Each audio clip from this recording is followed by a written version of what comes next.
What up, what up, what up, what up? It's your boy Bugsy Laveau. It's the Dreadhead, Ken Dog, Pizzo Bam, Wham. And this is 94.9 The City. City Boys, thank y'all for tuning in. Yes, Fort sir. Myers, we appreciate y'all. We out here with so this is more like it's like a special guest, but it's like a educational. Let them know like what it is. Entrepreneurial. Yeah. Like a ex-scammer. Ooh. I'm just but without further ado, man, introduce yourself and let people know what it is. Yeah, man. My name is Oni. Okay. You All right. Be a little louder. All right. Say it Okay. with your Okay. chest. I said. Tell me your whole name. All right. My name beautiful. is Onyi Kokelu. Okay. Kokelu. Oni Kokelu.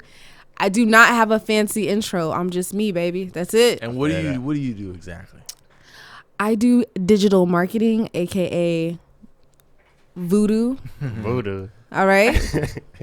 Making it happen. I make it happen, baby. I make magic happen. Okay, Yeah. but before we get into the digital marketing aspect, I kind of want to get into your little background. Yeah. That way, like, artists are familiar with who you are and, you know. My thing about her, she has like no background on the internet. It's like if you know her, you know that she making moves. But if you looking for her, it's like, what am I trying to find? It's like a whole mystery. If you know what I'm saying, am I? It's like if you know her, if you know, you know. And if you Yeah. don't know, then it ain't really, you know. But it's crazy because it's like she'll be the one behind. I ain't trying to give out because it seems like you ain't trying to give it out either. But she behind a lot of our favorite artists that we hear today, and that's the crazy thing about it because she just doesn't want to be known, which is I don't get it. So break down your background a little bit. Like, where you from originally? I'm from St. Louis. From St. Louis. I'm from St. Louis. I was Is born that in country? Yeah, it's Country weird. It's like country / the suburbs. Oh, You know what I okay. mean? Like I it's get like a hood suburb. Okay. Or like You- Riverdale. What the fuck is that? Oh, you ain't from here. I don't know. Well, if you listening, I think she talking about Riverdale for months. All right. But So yeah. you from Missouri, and then what happened over there? What were you into over there? So St. Louis, I come from a typical Nigerian family. My dad's an engineer. My mom's a nurse. And you wanted to get into the music industry. Yeah, I always wanted to be in music. Like I was dead set on owning my own label, and it was gonna be called Geekers. Like so. I'm so glad you didn't go with that name. I know it's terrible. Like it literally, I had it was like a little face with like eyes, like high with a blunt. I'm like, where did I think I was going with I that? don't know you. Like where? So how did your parents feel about you wanting to be in the music industry? Because they had like what they would consider real jobs. I mean, it was weird. Like my dad, Like how was the support really? it's Yeah. different. Okay. But obviously, like just having Nigerian parents coming from, I would say like even just having like parents who are like came from another country, Right. Tell you the fucking story about I had to carry water on my fucking head to do all this other extra shit for you to come over here. At first they were just like, my dad's like, yo, you just need to go to college. If you go to college, then you can do whatever you want to do, Yeah. But Like that's he just was what he wanted hell at first. bent on Yeah. like me going to college. So I went for like a semester or Okay. two. And he dropped out. Yeah, I dropped out twice. So when I was in St. Louis, I was going to school, and like my degree was broadcast journalism. Okay. It was like some bullshit. I don't know, like what the fuck is that? That's Like nothing? it was.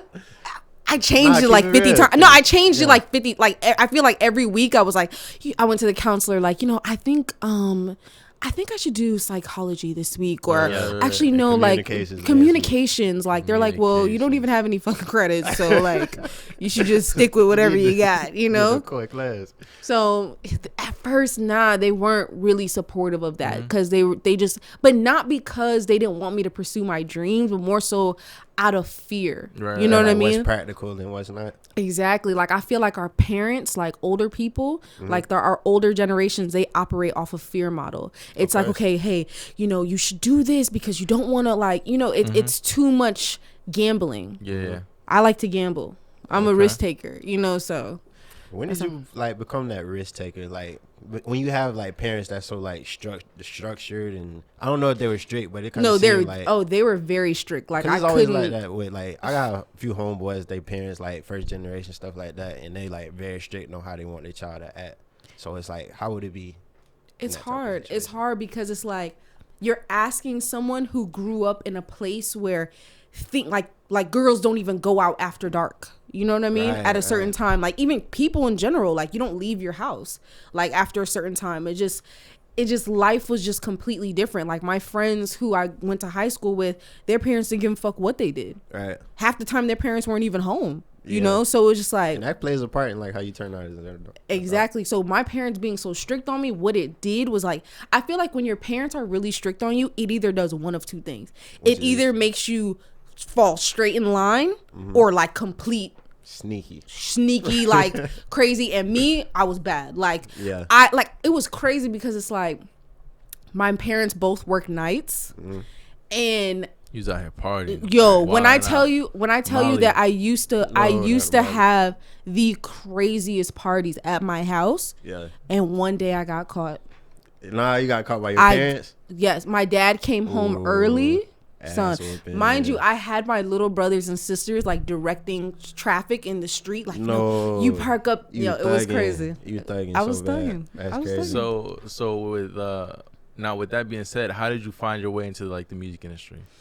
I would say that it started with like right after high school. Like I found these rappers, like these four guys. One of them actually he died. Rest in peace, Marble. But he like I was their fake manager. Right, you know what I yeah. mean? So I would like have them do little things, but like one guy he would not listen to me. Like Yeah. you know, like it was But like you why know is it's that? always that one because I was dating him. You know what I That mean? So makes he sense. didn't want to listen Like, to I'm me. above y'all. Yeah, That's my girlfriend. yeah, like he didn't want to listen to me, but you know, that's my guy. He's But how did actually you know free you him. knew- He's in the feds right now. How did you know? Like you knew what you were talking about as a manager.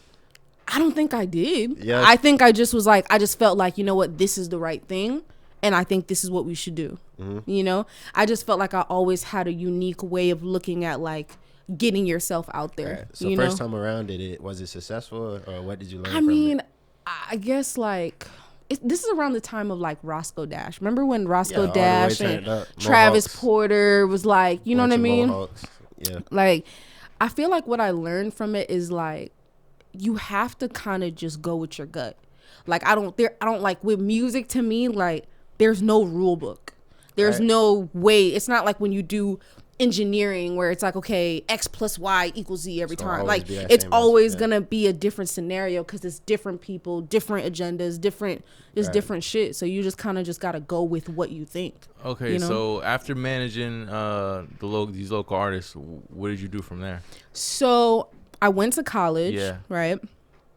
And I started doing like the college DJ shit. Okay. What college you went to? Florissant Valley. That's in Missouri. Yes, it is a junior college. Like that's the people who didn't.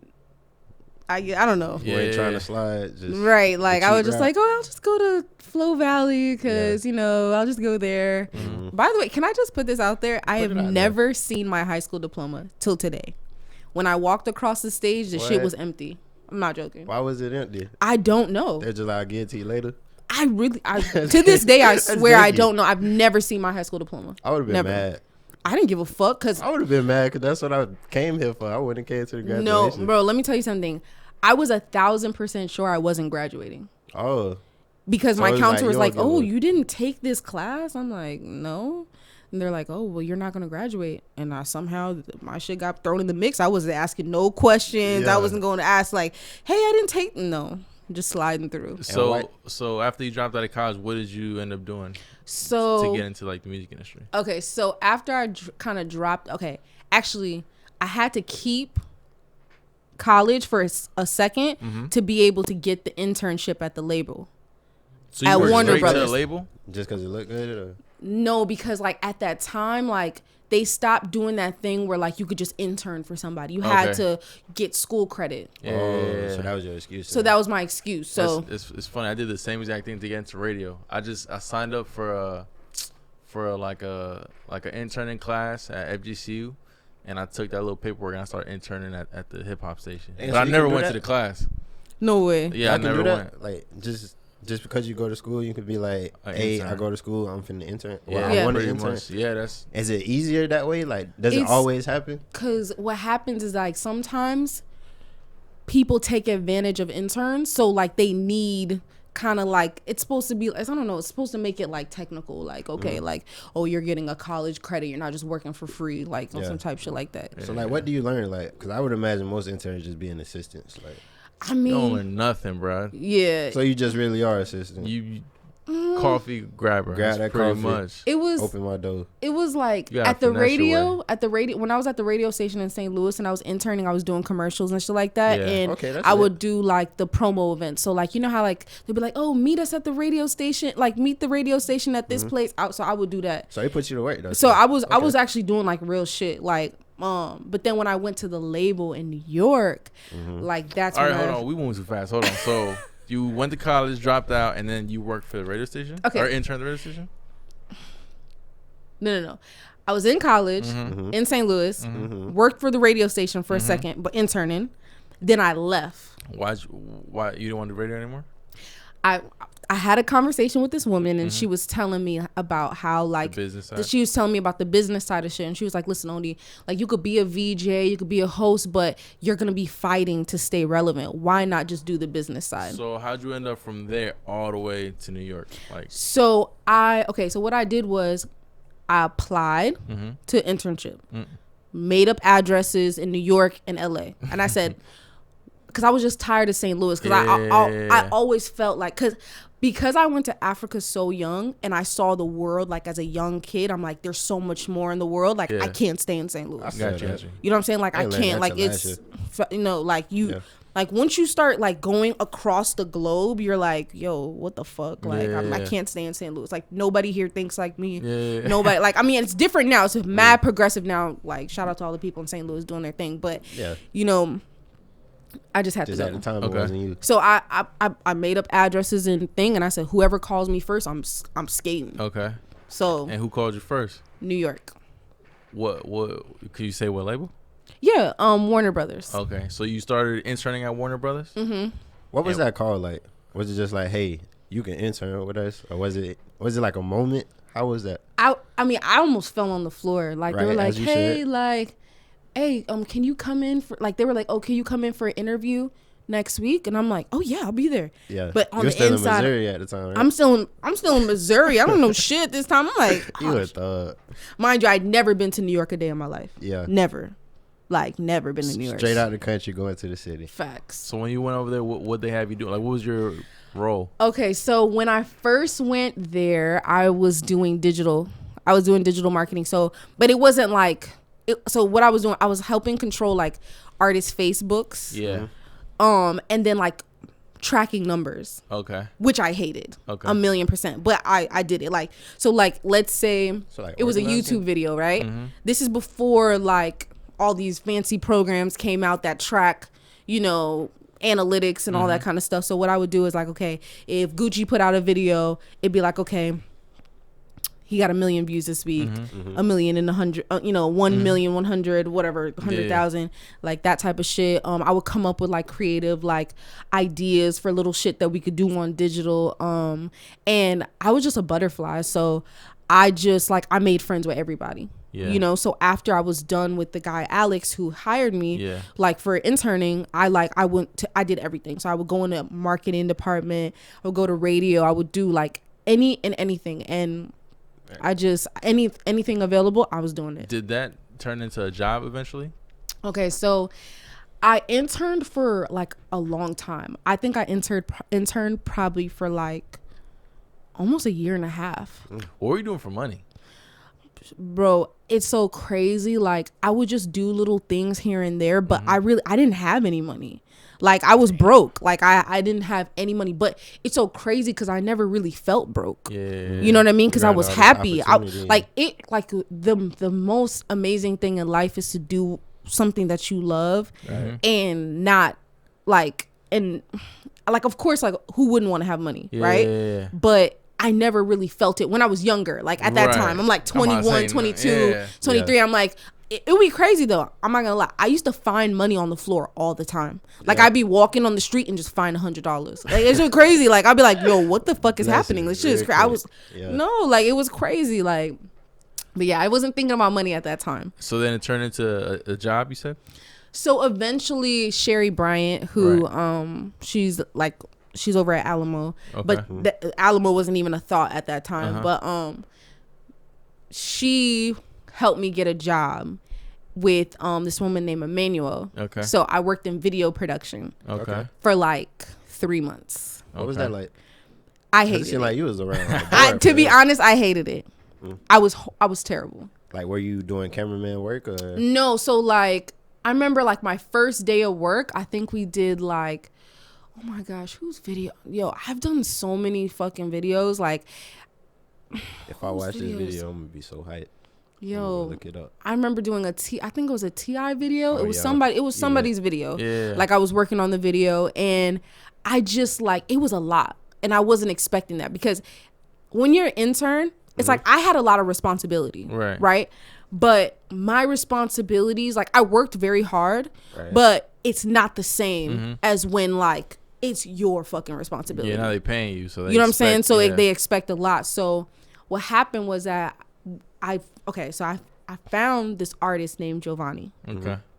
Okay, so I was trying to do too much at once. So what happened was so I found Giovanni, like, so this guy named Mel, who he's an executive over at Republic now, but he had this artist named Giovanni, and I'm like, yo, like, oh gosh, sorry, Stolly. Do you remember? You guys remember Stolly from MMG? Right? Yeah. Okay, so I was working on his project. Like when he first came to the label, I was like the only person coming up with ideas. I'm like, yo, like I was there when MMG came to Warner Brothers. Okay.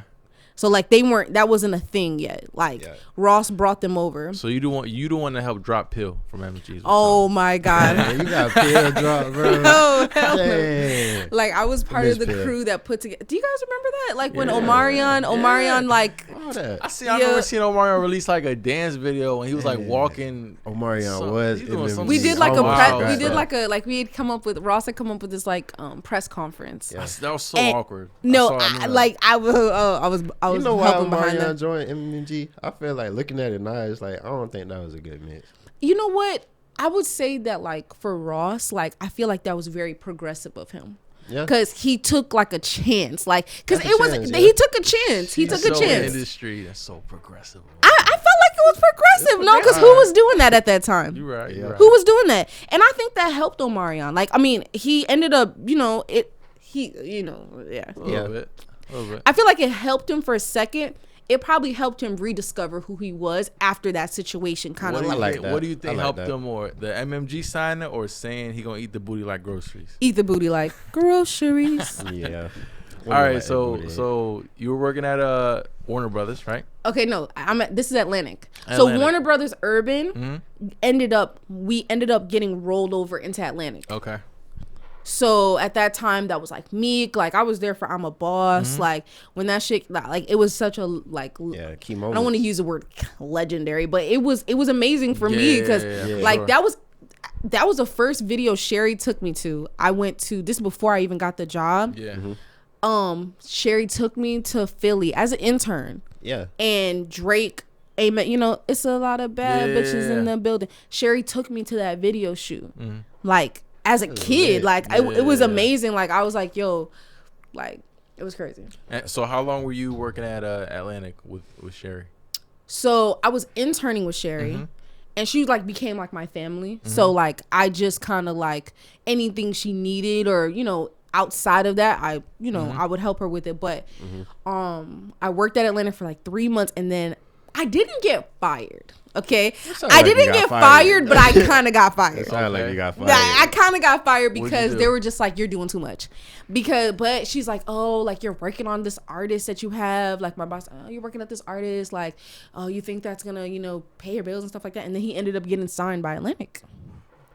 He ended up getting signed. So I really, That's interesting. yeah, it was crazy. Like he Yeah. ended up getting signed. So That let you know you were doing the right thing. Like, it how does kind of that let make me you feel know. about taking advice from people bigger than you? You know what? This is one thing I'll say about it. She was right to a certain extent because one thing I had to learn over time, bro, is like, I'm not saying you can't multitask. I'm not saying that.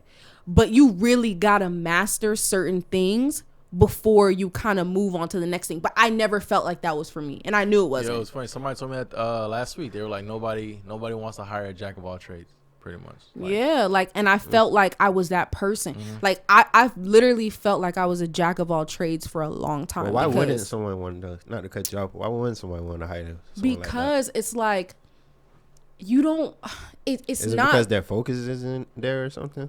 It's not even that. It's just like, when you know, like me, I like I say, I feel like I'm a well-versed person. Like, I don't care what anyone comes to me with, I'll know a little something. Right. But, like, it's not always a good thing, because it's like, not saying it's not a good thing. It is a good thing. Is it like no one likes a know-it-all type of thing? No, it's like, how do I explain it? Because, like, I mean, I'm trying to learn, but from the outside looking in, I was like, I would want someone that would be like, you want someone like, well, I've learned how to channel that and like build it into something like amazing, to where it's like, okay, but like, you want to be a person like, how would you feel if, like, okay, you're a kind of person, it's like being a linguist, right? You never learn one complete language. You just learn 5 words in Japanese, 5 words in Arabic, 5 words in Chinese, 5 words in Spanish. And it's like, it's cool that you can have like a 3-second conversation with 10 types of different people, but can you really understand the real language? Can you have a real conversation with those people? Like mastering. Like, can you really even, like, and you guys know with language, like, I can say, yo, you're a bitch, and then, like, if you read that on paper, it's like, oh, you're a bitch. But then, like, if you speak the language, you might know I'm just fucking with you. Right. But you won't know that if you don't. I get what you know what I'm saying? Yeah. That's a fucking weird ass analogy. That was a fucking terrible analogy. But you get what I'm saying? Like, you don't want to, you don't want to be that person that, like, it's like, just knows like a little bit of everything. Yeah. Okay. You want to be a master in that. You want to be a master of at least one thing. Okay. Of at least one. Okay, so let's fast forward a little bit. So from there, you went to work on with a few artists. You say you were working on with Nipsey, right? And you worked with Yo Gotti. Oh yeah, Nipsey. You worked with Nipsey? Yeah. So R.I.P. That's great. I know, like, how was that? I want to know. It was amazing. Like, Nipsey was one of like he was amazing. Like, he really like taught me a lot. Like, so, he was what really did you smart. do with him? So it's so crazy. Like, I always say this, but like, when him and Lauren got together, I sent her like the flower. He's like, oh, I'm gonna send Lauren some flowers. And I sent it like, like, it was like your first task. No, actually, no, that came later. Hard, that came later. That came after like the trust was built. Like, but Steve-O, he was my boss. Like that, he's like a dad to me. His name is Steve Carlos. I don't know if you guys know who he is, but Steve, like, he raised me. Like, Nip was like, I actually did like his Crenshaw tour. Yeah. So like, I routed it, and I had no idea what I was doing. Like, none. Like, but I pulled it off. Like, so like, what is routing? And Nip was always so like, that was one thing about him. Very fucking like humble, and like always like, thank you for this. Like, and it's like, most artists are not like that. They're not saying thank you. They're not doing like, he's just always just like kind, like always kind, That's dope. So let's get into Forever Digital, right? What exactly is Forever Digital?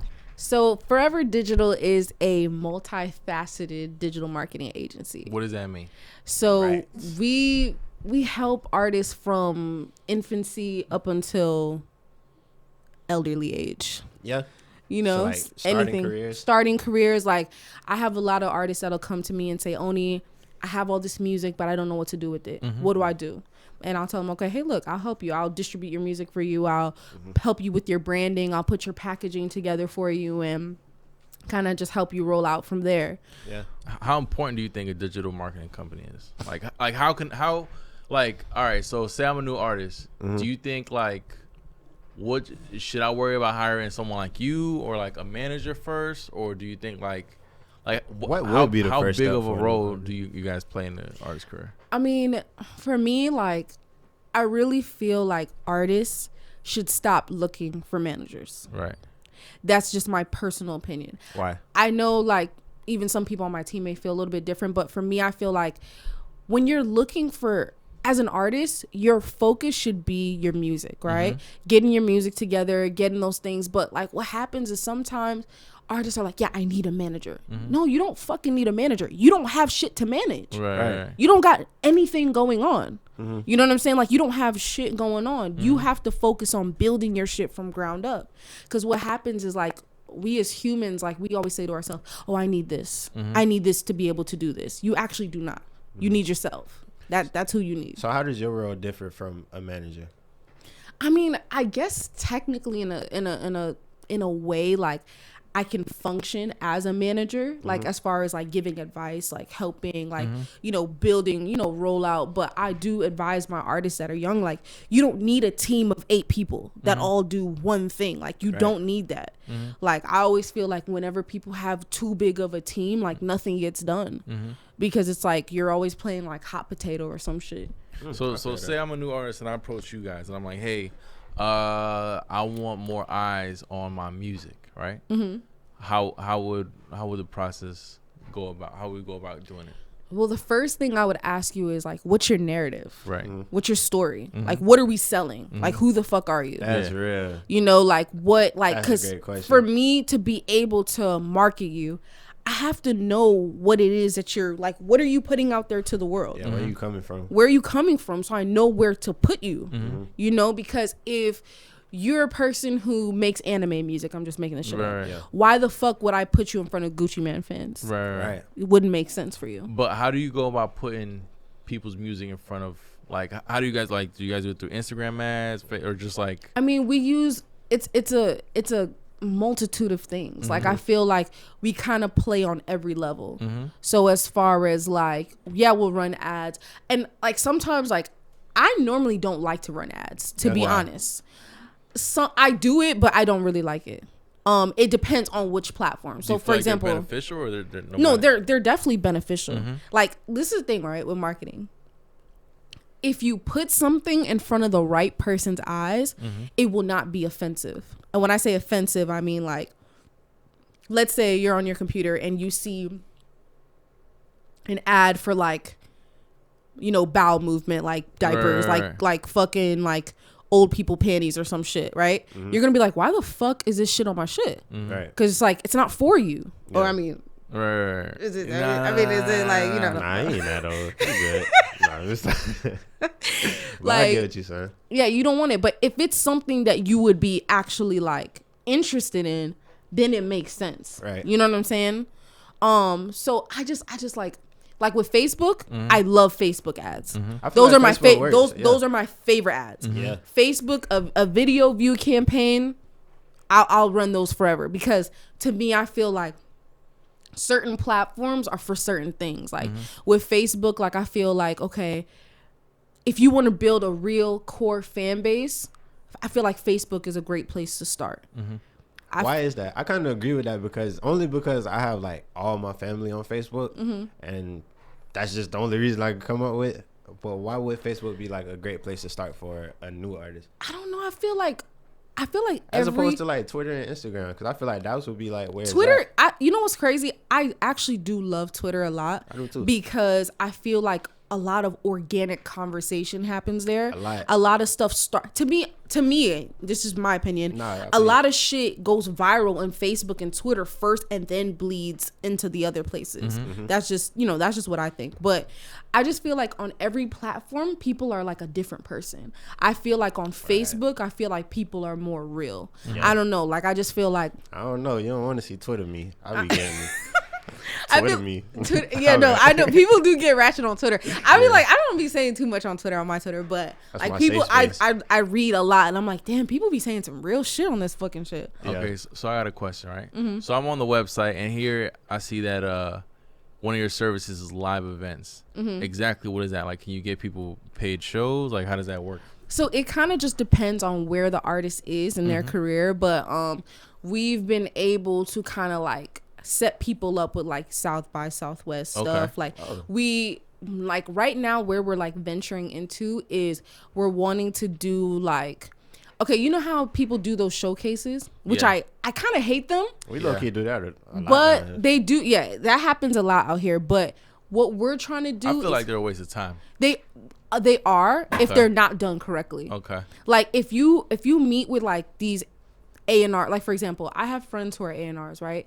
And they look at finding talent as like they really want to find real talent. Right. It's not just about internet metrics. You know what I'm saying? So like they would enjoy coming out to a place like here and like really like finding people that have not been discovered. Got you. You know what I'm saying? And just vibe, you know? Got you.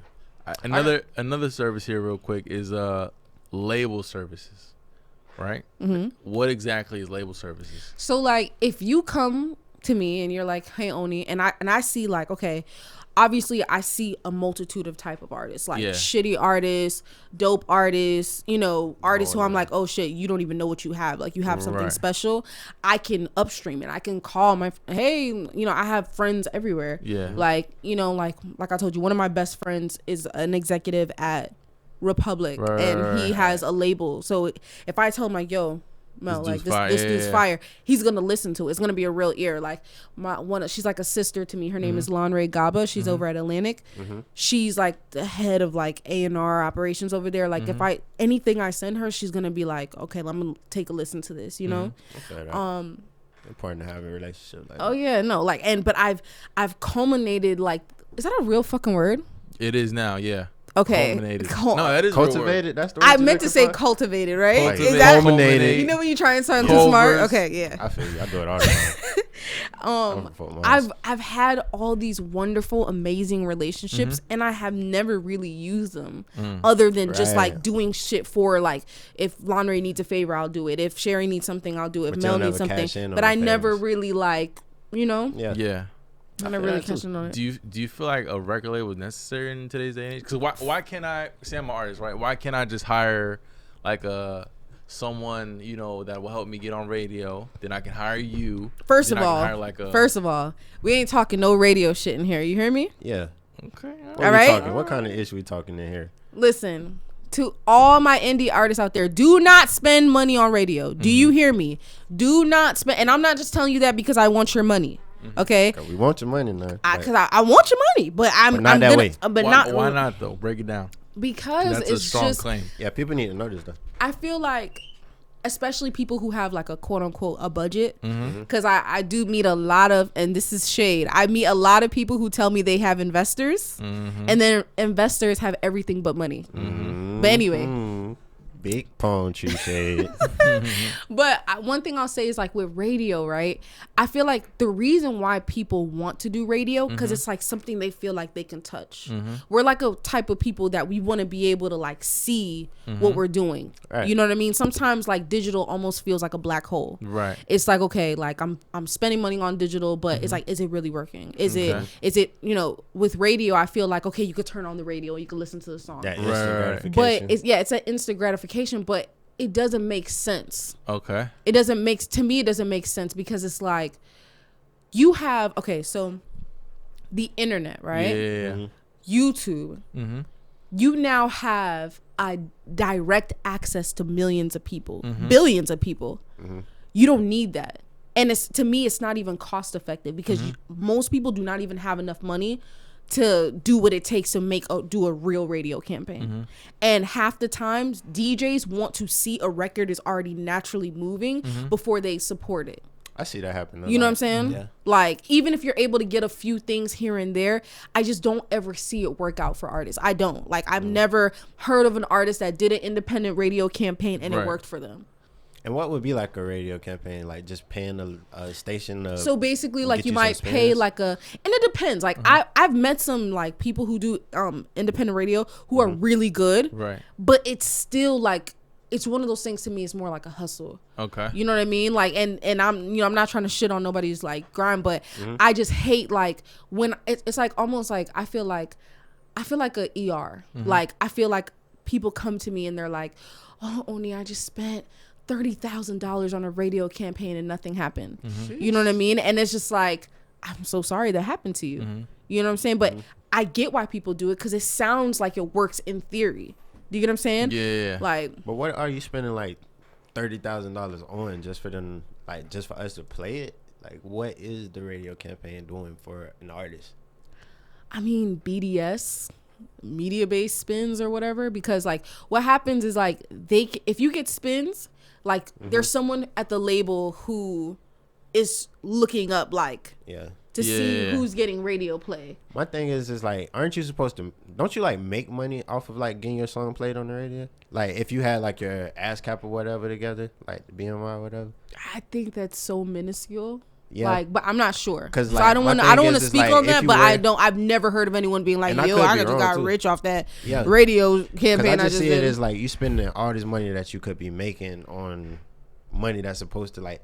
The radio is supposed to make you money, and I feel like you taking all this money that you're supposed to be like potentially making and putting it back into nothing. I feel that's to what me, I feel like radio is more of the black hole. That's for me. But I why feel though? that way. Because I still like I still got old school people. No. Anything. I'm just listen. I know I'm at a radio station. Okay, yeah, hello. You sizing us right now. But I'm saying like, it makes sense at a certain level. I agree. And to me, a lot of people go into it prematurely. That's all. They jump in too fast. So like I say, like there's a point where you have to go radio, but most artists don't like. That's not the first, the second, or the third, or the fourth step. Right. To me. It's like certain things like radio, like getting a manager, like certain things you gotta work your way towards. I feel like a lot of artists try to jump to it too fast, and that kind of makes me think like I know a lot of artists that's not new artists, right? Like they've been making music for like a while, and it's kind of like they're stuck. Like they're just stuck sharing that post on Facebook and all that. Is there like a time gap for rappers, like, but between the time they come out and between like the time they get too old? Nah, I mean, cause like sometimes I feel like if you got a hit, then you got to come out with another hit. Otherwise, you're just gonna get washed out and be that. Is there ever a time limit, or is that just like? I don't think so, because like the world is so crazy, you just never know what could happen. You know what I'm saying? Like there's been times, like how many artists can we think of that like we never thought they would come back with another hit, and they did. You know what I'm saying? Like a K-Camp or something. That's what I be thinking about. He come back sometime. But listen though, it's so crazy. Like Instagram has saved a lot of rappers' careers, a lot of people's careers. Period. Like, cause now it's like even if you make music, whatever, you're still an influencer. You still have power. You still have like access to your core fan base that you probably wouldn't have been able to have if you didn't have your Instagram. I feel. You know what I'm saying? Like think about it. Let's say back in the day. But I feel like Instagram hurt careers too. Like certain artists, to me, is like if they go from being a rapper to Instagram influencer, I feel like that's a downgrade. Well, it just depends on where you're at. Because that to me it sounds like a rapper turned into an actor at the end of his career. It's not the same. It's not the same. Okay, money. so why wouldn't it be? Give an example. Instagram and because you got Fatboy SSE. He just got a movie with Master P, and he went from Instagram. No, you're right. He went from Instagram to actor. But I mean, like, for example, somebody like Kevin Gates, who started off being an artist, and then he turned into like this Instagram character. And so what about Plies? Same thing with Plies. I feel like both of them just dropped the project and nobody cared. But I bet you everybody tuned into their Instagram. So I mean, what would you rather? Be an artist? If I start off as an artist, I want to end as an artist. No. I'm saying, would you rather the shit just flop and no one care about like? I feel like they focus too much on Instagram and they should focus on their career. Yeah, that's kind of like my question. Like as far as like the whole time gap, like how do people stay relevant in like a good way? I mean, I don't know. A lot of artists get washed. You know what I'm saying? Right, like it's just a cycle of life. Like I don't think like there's very few artists that are able to stand the test of time. But I always feel like if you can morph yourself into something else to where you haven't, even if you've fallen off musically, but you're able to sell merch, you're able to fucking like be a fucking Instagram character. Like, would you rather I like this game. Would you rather just have fallen off completely, or at least have your Instagram or something to fall back on? Fall off completely. I like my Instagram. What? I need my Instagram. I don't want to end up on Love and Hip Hop.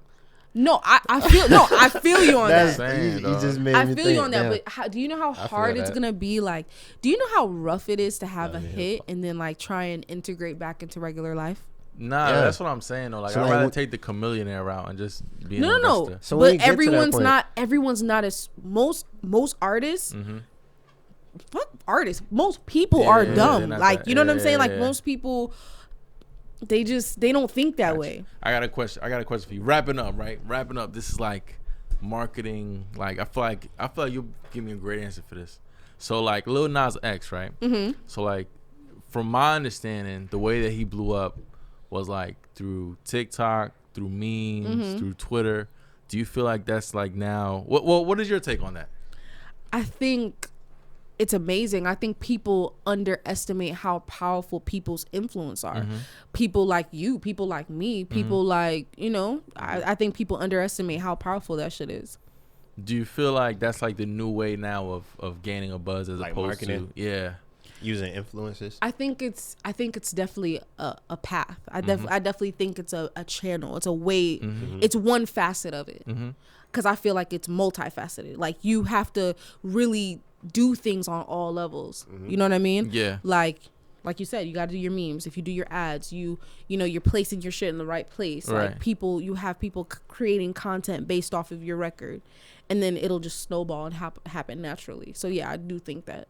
Everybody out there, y'all should reach out to Oni and give her a nice little bag so she can make a little Triller dance video to all y'all music. Real quick though, another thing I wanted to touch on, right? Looking on the website, I see here you had like things were budgeted, right? And the budgets go from like $500, which I feel is like very affordable for like an upcoming artist, all the way to like 20,000, I think. What say I'm an artist and I give you like 500? Like how far? Like what can you do with that? Like how far can you take me? So with $500, it's a small budget, right? Very small. It's minuscule, but everybody got to start somewhere. But you have to start somewhere, and with my lower budget people, those are actually kind of my favorite people, to be honest, because those are the ones who I know I might speak to them 6 months ago and they're saving up their coins to be able to get that 500 to be able to do something with their career. So I mean, I usually help with like brand management. Got you. I help with like, just I'll upload their stuff for them, like so they don't have to use TuneCore. Because like with my distribution through our company, I'm able to usually get things. I don't like to say it, but I can get stuff in the stores pretty much like next day. Right. And I just kind of just help them just put it together, brainstorm. Yeah. And I'll put them in little places. I'll kind of just like try and post them in a few places. You'll give them a bang for their buck. Yeah, I give them like, cause you gotta understand, like there was a time where like when I started in the marketing trenches, like with my brother, my brother Busy, like he was an artist, shout out and Busy Crook. we shout out Busy Crook, like fellow scammer. I'm just kidding. We were always like looking for creative ways of how to like get his stuff out there, right? And we didn't have a big bag. We didn't have those things. Like, were you guys in charge of his rollout for Before I Jump? Mm-hmm. That was fire. Thank you. We was talking about that like when we first started that jump. Yeah, that what was show was very we wasn't even on this show when we was talking about that. Nah, but that was hard. Yeah, that was fire. Thank you. That was good stuff. Yeah, like we I checked on always all my friends after listening to that. For real. You have to. Got to. We want the artists that wouldn't be able to get that big bag to go to like a big marketing agency to be able to come to us and say, Oni, this is what I got. Right. What can you do for me? Like that's one thing I always tell people, like anything you come to me with, I'm gonna make it work for you. And I mean, obviously I can't promise you the world, but I'm gonna, like, whatever you come with, I'm gonna figure out something for you. And by worst case scenario, you can always call me and talk to me about what you got going on. I literally have conversations with artist managers 400 times a day. I feel that. Look, man, before we wrap up, I just want to say, like, yeah, I'm out here clowning and joking and throwing little scammer jokes here and there, but Oni is someone that I've known for a little bit, not too long, but a little bit, and she's very solid, and she knows her stuff, man. So yeah, I recommend, like, if you're an artist, reach out, what I'm saying, try to get some advice. We'll this and the third. Plug in, whatever website or whatever you want to do. Follow me, shit. For what though? You For don't what? even You don't post. post I don't even post. Listen, I don't even post. But I got one question. Okay. What advice would you have for artists who are at the crossroads of like giving up in their career, like wondering should they just stop the music thing or keep it going? That's a good question. I would say if you believe in it, do it. But you also have to ask yourself a couple questions. Okay. Like. All right. let's say you've been doing music for a long time, right? Mm-hmm. There's a difference between not being that good at your music, right, and realizing maybe you need to deviate into another form of your music. But hold on. That's how you being. Hold on, nice. We from Fort Myers. We got it out here. We can take it. I'm trying to be like, okay, I would never tell a person to quit their dreams. That's one thing I would never do, because a million people told me to quit my shit. You feel me? But at the same token, some people actually really do suck.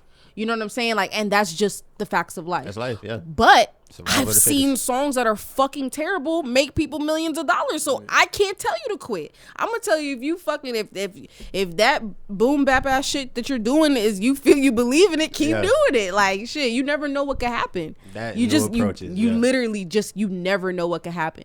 But also, like, I wouldn't even tell a person to be realistic, because being realistic, I would have never got to where I'm at. That's being real. realistic or using logic. That's doesn't so make real. sense to go to another city that you've never been to with no money. Yeah, when I'm from and Missouri, think you're gonna, yeah. you know. So What's the website Taste for for the company to ForeverDigital.xyz. ForeverDigital.xyz. All right, y'all. Thank y'all for tuning in. It's your boy Thank you, Bugsy guys. Laveau. Pizzo Band Wham. 94.9 City Boys. Can And you we say out. your beautiful name one more time? Onyi Kokelu. 94.9 Kokelu. City. We out Outta there. here.